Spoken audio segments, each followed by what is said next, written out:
Sean bienvenidos a una nueva publicación de nuestro canal de YouTube Capacitarte es clave. En esta oportunidad vamos a trabajar con prácticas del lenguaje en el taller de escritura. Si bien este video es fundamentalmente para primer ciclo, toda la estructura didáctica sirve para nivel inicial, primario y secundario. O sea que lo podés ver mirando y adaptándolo después para tu ciclo, pero en realidad sirve para todos.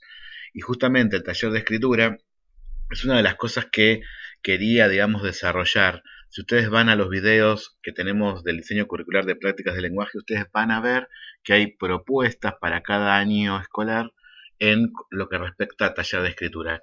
Y como nos estaban preguntando por más ideas, lo que decidimos es ampliarlo con este video. Bien, ¿de dónde partimos? Partimos de esta estructura de trabajo que tiene que ver con leer para escribir, ¿sí?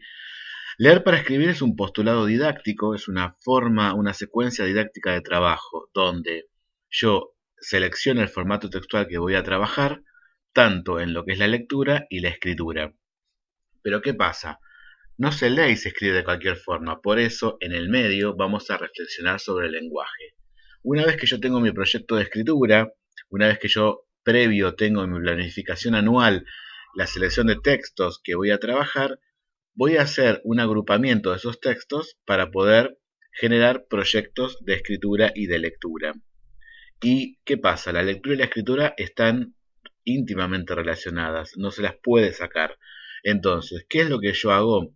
Voy a seleccionar los formatos textuales que vamos a leer, pero también voy a seleccionar las consignas de taller de escritura para que los chicos después se transformen en productores de esos textos que yo elegí en la parte de lectura. Y obviamente que entre medio vamos a pasar con la reflexión sobre los hechos del lenguaje.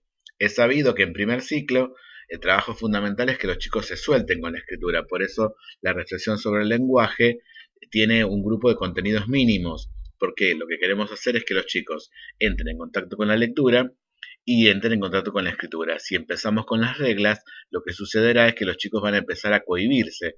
Vamos a ir introduciendo la reflexión sobre el lenguaje de a poquito, como nos dice el diseño curricular. ¿Estamos? La idea es que lo que leemos después vamos a escribir. ¿Por qué?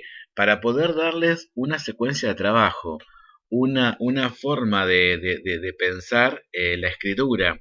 Entonces, no podemos ir salpicando formatos textuales, porque está bien, vamos a estar leyendo y vamos a estar escribiendo. Pero ¿qué pasa? Yo lo que tengo es que entrenar al escritor que hay en cada niño. Entonces, focalizar los formatos textuales en agrupamientos para después producirlos, va a darle mejor calidad en su trayectoria escolar. En cambio, si vamos variando por mes o por trimestre, eh, por trimestres o por mes, perdón, los formatos textuales, le vamos dando un diferente recorrido, el chico no va a poder conceptualizar bien el formato textual y las reglas para ser escritos.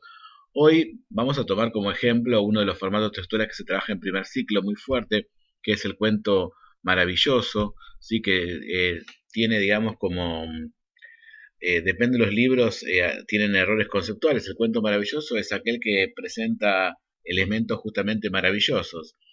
Son ejemplo de esto la Cenicienta, Blancanieves, eh, Aladín, ¿sí? Son relatos que donde aparece personajes que son mágicos.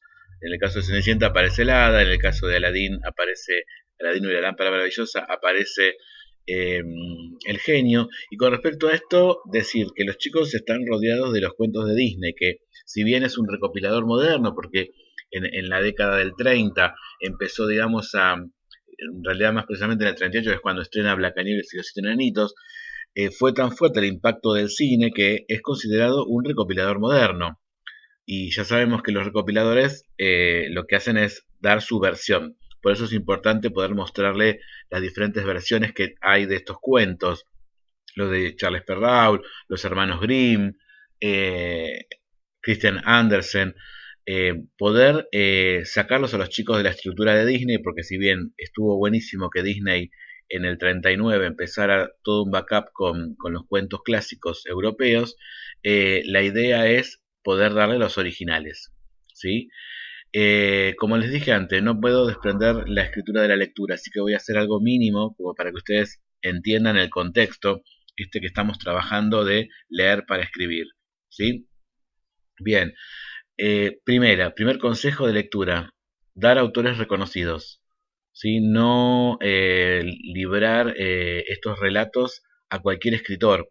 ¿Sí? ¿Por qué? Porque la calidad literaria es re importante para que los chicos ya se vayan nutriendo con elementos de literatura. Entonces, dar cuentos lavados de algunos autores lo que genera es que después el chico no tenga ese vuelo literario que necesitamos para la escritura y para que comprenda la lectura. Por esto acá yo les traje por un lado, dice la Cenicienta, la versión de quién es, ¿sí? Porque hay varias versiones de los cuentos, y por otro lado, de una autora reconocida, la chilena Gabriela Mistral, su versión de Cenicienta. Gabriela Mistral tiene realizado para un periódico allá por los 60-70 estas versiones de los cuentos tradicionales, no tradicionales, cuentos maravillosos. Entonces estaría bueno utilizarlos. Se pueden encontrar en la parte de la Biblioteca Nacional Docente de Argentina. Se encuentran las versiones de Gabriela Mistral de los diferentes cuentos maravillosos. Había hecho ella para un diario estas versiones y bueno, después se decidió hacer los libros con respecto a eso. Entonces acá lo que damos es nutrientes literarios de autores reconocidos. Y otra cosa tiene que ver con la selección. Yo tengo que, cuando planifico un proyecto de escritura, lo que tengo que hacer es tener muy clara la selección de los textos que los chicos van a leer, porque ese es el material con el que después los chicos van a poder replicar en sus producciones giros literarios, características de los textos, etcétera. Y esta firmina también es a propósito de el tema de las versiones, ¿sí? Poder ofrecerle de un relato diferentes versiones. ¿Para qué?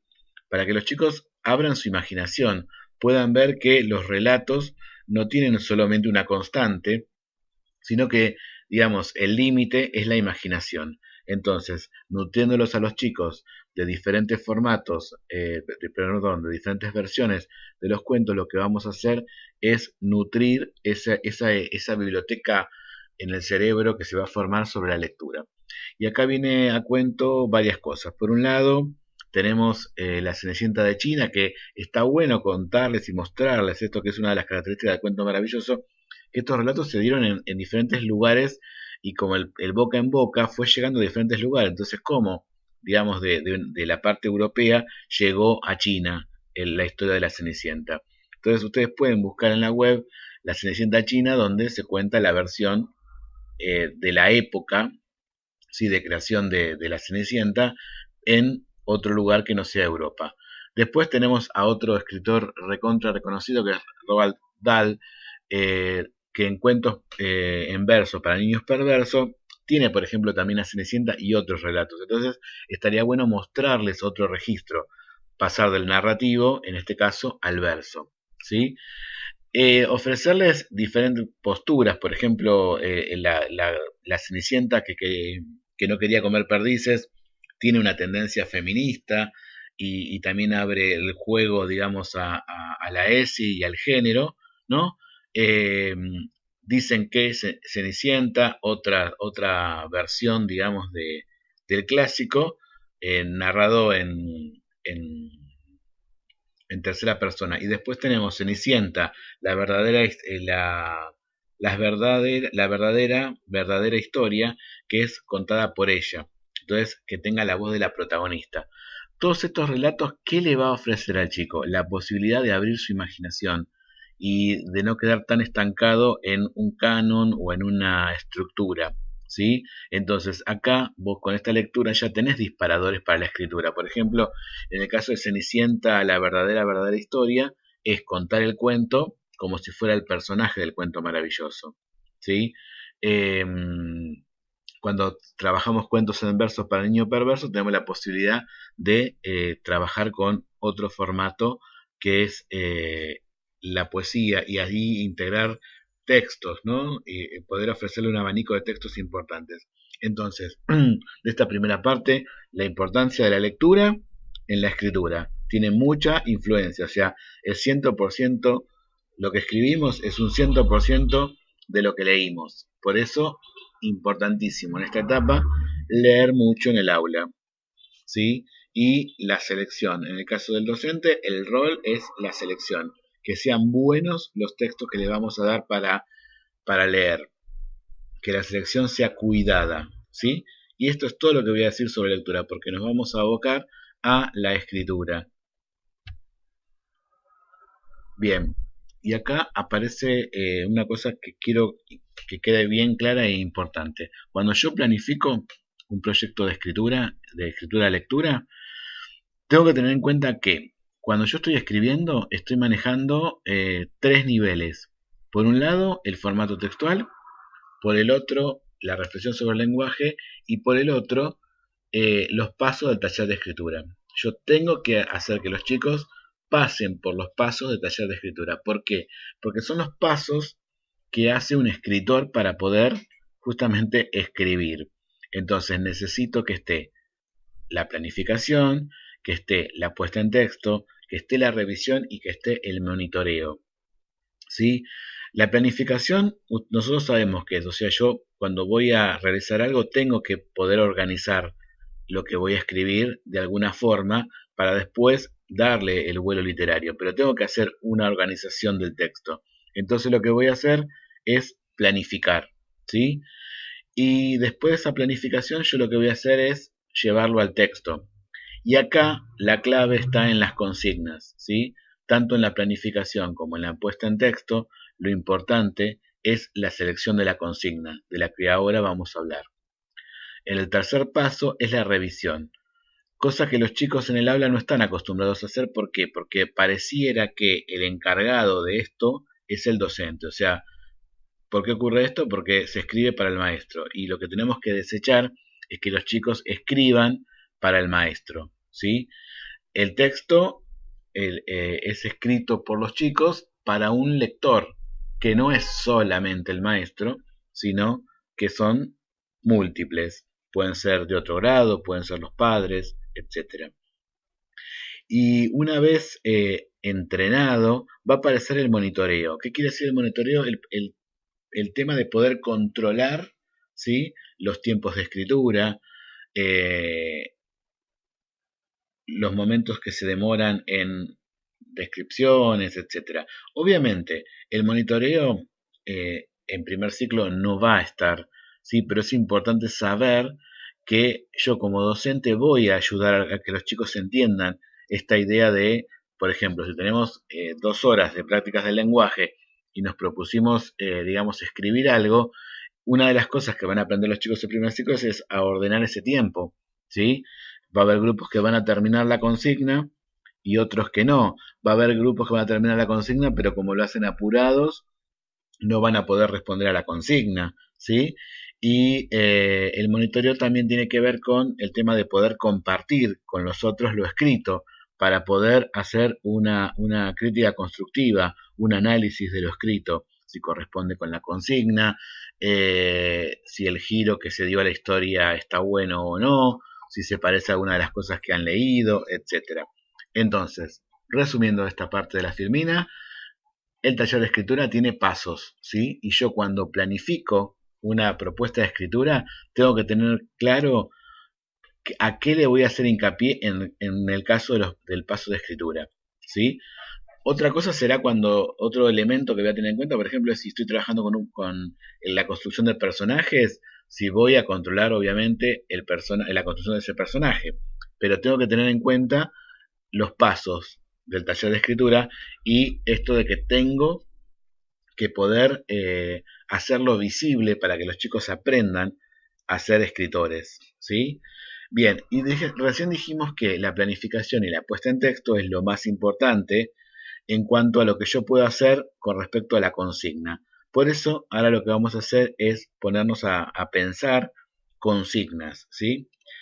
Consignas y otro elemento que aparece, que es el tema de las características textuales. Como estamos trabajando, tomé como idea el cuento maravilloso, una de las cosas que tenemos que entender que este formato tiene unos personajes prototípicos. Está puede ser la princesa, el príncipe, que es el que va a oficiar del personaje principal. Después está el personaje mágico, como en este caso, que está el genio, puede ser el hada, también puede ser un personaje negativo, que sea la bruja, y después aparece el personaje antagonista del personaje principal. Entonces, es importante, si estoy trabajando Cuento Maravilloso en primer ciclo, que los chicos puedan registrar por lo menos estos tres tipos de personajes, que son claves para construir una historia, ¿sí?, de Cuento Maravilloso. Al leer varios relatos, los chicos van a poder ir identificando, ¿sí?, que el personaje principal quién es, el personaje maravilloso quién es y el antagonista quién es. ¿Está? La idea es que en cada lectura volvamos sobre lo trabajado. Bien, otra cosa que tengo que tener en cuenta es el marco. Los personajes están dentro del marco. El marco se maneja por los personajes, el tiempo y el lugar. En el caso del Cuento Maravilloso está como bien delimitado el marco, ¿no? Los personajes dijimos que eran los que nombramos recién, ¿sí? Y el lugar, si bien no aparece, digamos, explícitamente, sabemos que es la Europa medieval, porque hablamos de los reyes, hablamos de los castillos, de los pueblos, ¿está? Y el tiempo sería, digamos, la Edad Media, ¿sí? La Edad Media. Entonces, uno de las propuestas de actividad para trabajar con el marco, por ejemplo, es poder hacerse un dado para crear una historia. Entonces, ese dado, cada lado de los dados va a tener un significado. Por ejemplo, el lado que tiene el 1, el personaje es un monstruo de dos cabezas, ¿sí? El escenario es detrás de una cueva escondida y si acá le puse el conflicto o la situación, se encuentra una capa mágica. Entonces ya con estos elementos, por ejemplo, puedo hacerlos jugar a los chicos por grupos, que uno de los chicos del grupo tire el dado y bueno, y tomen esa consigna de marco para poder escribir la historia. Obviamente, acá estamos hablando de ya avanzado el desarrollo del formato textual Cuento Maravilloso, porque ya acá tenemos la apertura, digamos, y la escritura es bien libre en esta consigna. Por eso es importante tener en claro, ¿sí?, cuándo doy una consigna. Esta consigna, por ejemplo, es cuando ya estoy finalizando el proyecto. No lo puedo dar al principio, porque ¿qué va a suceder? No van a tener los chicos los elementos necesarios para poder desarrollar la historia. ¿Se entiende? Bien. Entonces, esta es una linda idea que vos podés llevar a tu aula, novedosa, porque va a estar el juego con el dado, va a estar la expectativa, va a estar la emoción de lo que les toca, y así poder contar una bella historia de Cuento Maravilloso. Otro aspecto es trabajar sobre los conflictos, o sea, poder reconocer en esa lectura el conflicto y después producir buenos conflictos. Al chico le cuesta mucho eh, generar conflictos y de otras cosas que les cuesta es el tema de la resolución. Por eso, vuelvo a decir, estamos hablando de dos elementos que son importantes que estén en el relato, porque son parte de todo lo que es lo narrativo, el tema del conflicto, que esté bien trabajado en la lectura y después en las consignas, ¿sí? Vuelvo a decir, tenemos que hacer un trabajo secuenciado. Otra propuesta que les tengo, que seguramente la conocen, es la de darles un inicio. Esto es una producción de chicos, ¿sí? Entonces, una vez que ya trabajé, que empecé a avanzar en el análisis del formato textual, lo que hago, miren, me marca acá, lo vamos a hacer aquí en vivo. El inicio, ¿sí? Le vamos a dar el comienzo de un cuento, ¿sí?, maravilloso, y que ellos lo puedan continuar, apelando a su biblioteca mental de lo que hayan leído. ¿Está? Entonces, esto es re fácil de hacer, porque vos vas en internet, encontrás, pones cuentos maravillosos breves o cuentos maravillosos y te vas a encontrar con un montón de por ahí cuentos que no son muy conocidos en el acervo, digamos, de la lectura, y vos podés hacer copiado y pegado, como hice yo acá, y darles, por ejemplo, a cada grupo uno, podés empezar la consigna así del inicio, haciendo el trabajo colectivo, o sea, que todo el aula lo haga a la vez, que te lo dicte a vos, ¿sí? Y después podés volver a dar esta consigna por grupitos, con diferentes inicios, ¿sí? Si está el inicio, también está el final. Entonces, podemos darles el final de un cuento y el tema de acá en el final del cuento como consigna es seleccionar bien el fragmento que le vas a dar del final, ¿sí? Fíjense que en este, a ver si lo pueden leer, les doy unos segunditos. Fíjense, dice, le puse ahí un indicador de que el relato tenía párrafos anteriores y dice, por Dios, exclamó la madre, ¿qué estoy viendo? Tienes unas inmensas orejas de burro, tu prima tiene la culpa y me las pagará. Y se dispuso a castigar a su bella sobrina. La pobre niña, al enterarse de que la iban a castigar, justamente corrió a refugiarse en un bosque cercano. Fíjense en esto de la selección. Yo acá ya estoy planteando algo que es de lo que ya hablé, del conflicto. Hay un personaje, ¿sí? Que tiene orejas de burro, o sea, está encantado, ¿sí? Ese personaje está encantado. La madre lo observa y aparece un tercer personaje que es la prima, que es la que provocó ese hechizo. Entonces la madre va a castigarla. Ahora, ¿cómo llegó este personaje a tener orejas de burro? ¿Qué hizo? ¿Qué sucedió en el comienzo del relato para que la supuesta prima, que no sabemos si lo hizo o no, haya provocado esto de que le aparezcan las orejas de burro? Entonces ya ahí tenés un montón de elementos que por ahí lo podés trabajar en la parte de lectura, o sea, trabajar solamente el final, analizar esto y después en la parte de escritura, ¿sí? Poder crear ese comienzo, ¿sí? Ese comienzo, el nudo, donde va a aparecer este conflicto de la cosa mágica en las orejas, y de esta forma vas a poder hacer que los chicos también puedan abocarse a inventar la parte inicial, ¿sí? Vuelvo a destacar, importantísima en esta consigna, que el fragmento que yo elija disponga a los chicos elementos para poder pensar el inicio. ¿Está? Otra cosa que podemos hacer es hacer un corrimiento de formato textual y, por ejemplo, ir hacia la biografía y poder inventarnos, está sobre los personajes, una biografía.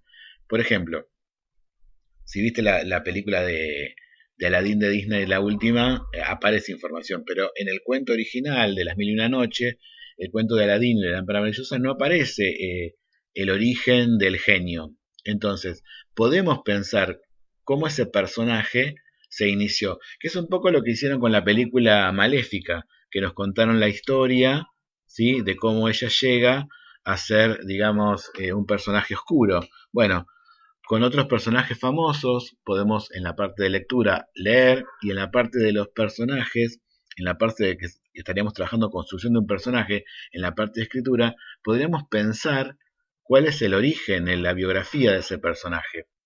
¿Les parece la idea? Bien, una propuesta también comprometida para el final es la que llamamos un cuento entre todos, donde lo divertido es sacar a la clase de lengua del copio y miro el pizarrón, ¿no? Entonces, poder traerse unas cajitas, unas 5 cajitas, en una diga qué le pasó, en otra diga alguien más, lugares y objetos. Entonces, lo que voy a hacer es, re fácil, pienso en cuentos maravillosos que haya leído y pongo cosas ahí. Se transformó, ¿qué le pasó? Se transformó en tal cosa. Eh, no podía salir de la torre, ¿sí? Tratemos de, obviamente, de evitar cosas que los chicos ya conozcan, como recién lo que hablé, por ahí tiene que ver con cuentos Rapunzel, etcétera, ¿no? Después, alguien poner los personajes típicos del cuento maravilloso, ¿sí? Como los protagonistas, ¿no? Y después, cuando dice alguien más, alguien más, pongo personajes secundarios o personajes, el personaje mágico, el enemigo, ¿sí? Después los lugares donde pueden ocurrir. La idea es ampliar. Vieron que el registro del cuento maravilloso es el castillo, el pueblo, el bosque. Bueno, podáis ampliar un poco más el registro de los lugares donde ocurre la historia. Y en los objetos puedo poner objetos de valor o objetos mágicos para que esté la parte de lo maravilloso. Entonces los chicos por grupo pasan y eligen de cada caja un elemento para poder contar la historia. ¿Cómo inicio esta actividad? Primero hacerlo en forma con todo el grupo, ¿sí? Con todo el grado. Entonces jugar, digamos, a sacar los papelitos, los ponemos en el pizarrón y empezamos a contar la historia con los papelitos que quedaron seleccionados. ¿Sí? Bien. Resumiendo,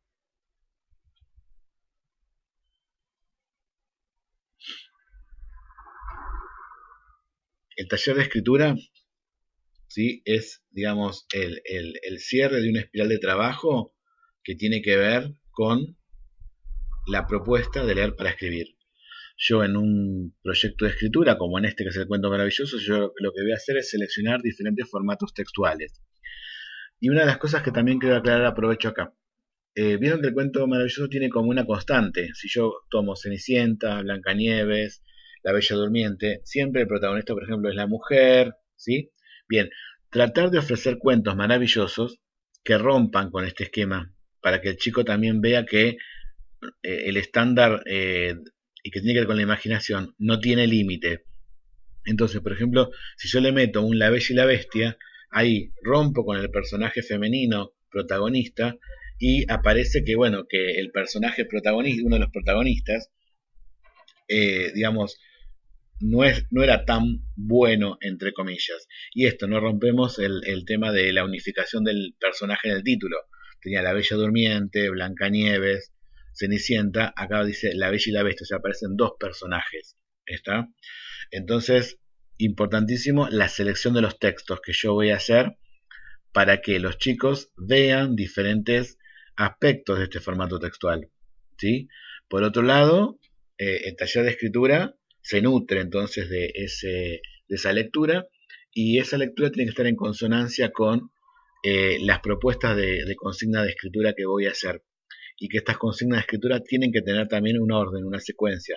Yo no puedo dar a escribir de una un formato textual, tengo que ir de a poco mostrándole los elementos que conforman el formato que elegí. ¿Está? Recordar también que el taller de escritura tiene pasos y que yo, dentro de mis responsabilidades como docente, tengo que guiar al alumno a estos pasos de escritura, ¿sí? Entonces, si bien en primer ciclo voy a estar muy focalizado en la planificación y en la puesta en texto, me voy a tener que permitir elementos de revisión. ¿Para qué? Para que no le quede la sensación de que el que corrige es el maestro. ¿Sí? Entonces, ¿cómo hago la revisión? Bueno, leemos entre todo lo que se produjo y entre todos charlamos sobre qué pasó con eso que está escrito. Entonces, ya ahí estoy dándole elementos a los chicos para la revisión. ¿Sí? El monitoreo es un aspecto que se va a ver más en segundo ciclo, es cuando yo empiezo a controlar el tiempo, ¿sí? De escritura. Bien, entonces acordate que dos elementos, leer para escribir y los pasos del taller de escritura. Y cerramos esto con una frase de una genia, Gloria Pompillo. Si pueden conseguirse libros sobre taller de escritura de ella, son geniales. Dice así: romper el círculo alumno, profesor, evaluador, alumno, para abrirse a una dimensión que lo acerca a lo que es el trabajo del escritor. Es el trabajo de taller, no, en el trabajo de taller, perdón, no se escribe para el maestro ni para sacarse una nota, se escribe para ser oído, para ser leído. Entonces, muy importante está que la escritura no es para una nota, no es para el maestro, es para expresarse, que es una de las características de nuestros diseños curriculares actuales. Por eso le decía que esta publicación es para todos, solo que está, digamos, como contextualizada en primer ciclo. Si te gustó este video, nos encantaría que le pongas like. Si te recontra gustó, que lo comentes. Y si te parece que nosotros podemos agregarte valor, nos encantaría que te suscribas a nuestro canal de YouTube.